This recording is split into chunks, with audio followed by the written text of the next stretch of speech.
Have you ever paused to ponder what our world might resemble if just one tiny event had never taken place? History, my friends, is not the straightforward path you've been led to believe. No, it is a rich tapestry of intertwined possibilities, simple moments, pivotal choices, those minuscule instants that altered everything.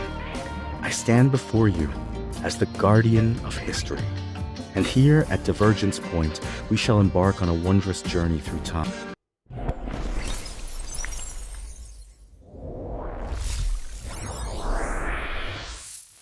Welcome back to Divergence Point. In Part 1, we witnessed the creation of a masterpiece, the eighth wonder of the world, the legendary Amber Room, a symbol of peace that became the crown jewel of the Russian tsars.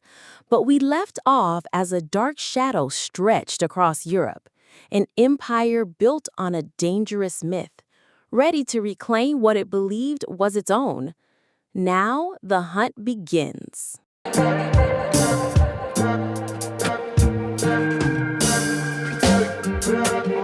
As the unstoppable war machine of the Third Reich smashed its way towards Leningrad in 1941, the curators at the Catherine Palace faced an absolutely impossible choice. Their most precious treasure, the Amber Room, was too old and brittle to be dismantled quickly. Can you imagine the desperation? Their only hope was a frantic last-ditch effort to hide it in plain sight, covering 2 centuries of amber and gold with simple wallpaper. A brave gamble, but one that was doomed from the start.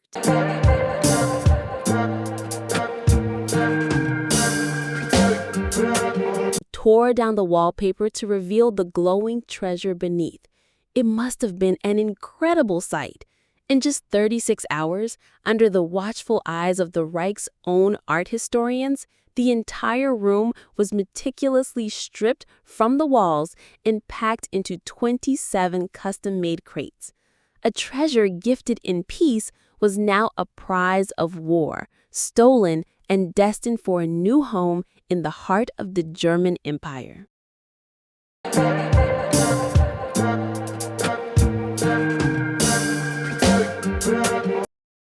That new home was the ancient and imposing Königsberg Castle, and the man placed in charge of the treasure was one of Germany's leading experts on amber, the museum director, Dr. Alfred Rode. Rode must have been ecstatic. He supervised the room's reassembly in the castle's museum, and for a brief, dark period in 1942, the Amber Room shone once again. But this time, it was a trophy of conquest, a powerful symbol of the regime's triumph, viewed by the party's high command. It was the last time anyone would ever see the complete Amber Room again.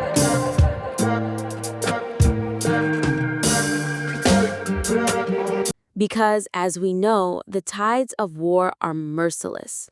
By 1943, the tide was turning dramatically. The Red Army was now pushing back with unstoppable force. Königsberg, once a safe bastion, was now directly in the path of vengeance. In August 1944, the Royal Air Force unleashed 2 nights of absolute terror on the city. A massive firestorm engulfed the historic center, leaving Königsberg Castle a gutted, burning wreck.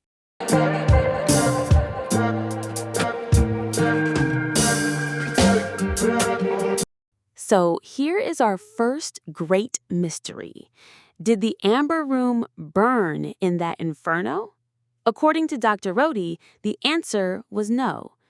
In letters written after the bombing, he claimed the panels had survived, having been packed away and moved to the castle's deep cellars for safety. But was he telling the truth? The chaos of a collapsing front is the perfect cover for secrets and lies.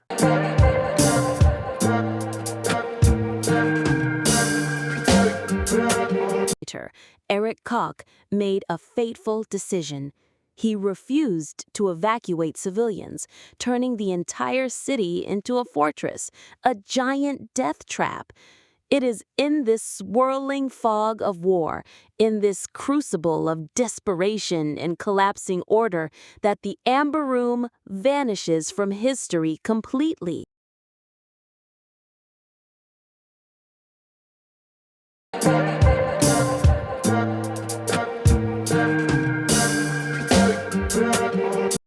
Think about the chaos. The last confirmed sighting of the packed crates was in January 1945. After that, the official record simply ends.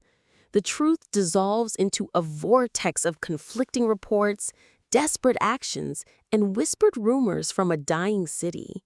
What happened in those final, frantic weeks?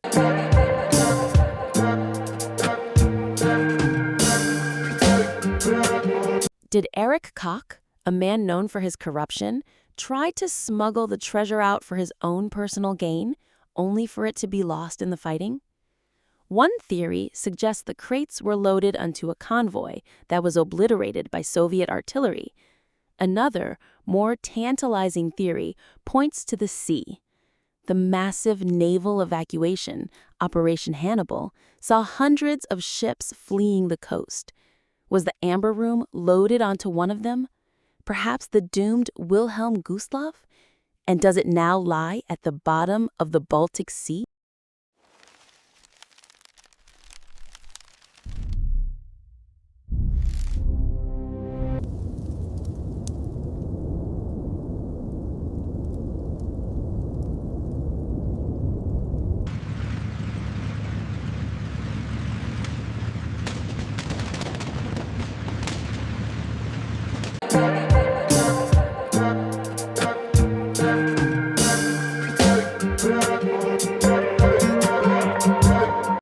In April 1945, a final, brutal Soviet assault left the castle as little more than a smoking ruin. When the Soviet trophy brigades finally stormed the cellars, they found nothing. The crates were gone. And what about the one man who might have known the truth, Dr. Alfred Rode? He and his wife disappeared shortly after being in.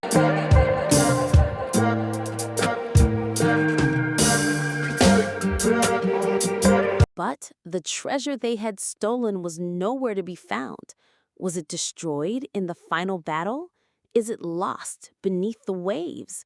Or, just maybe, is it still out there, hidden in a secret bunker, waiting in the darkness to be rediscovered? The hunt for the lost wonder of the world was just beginning.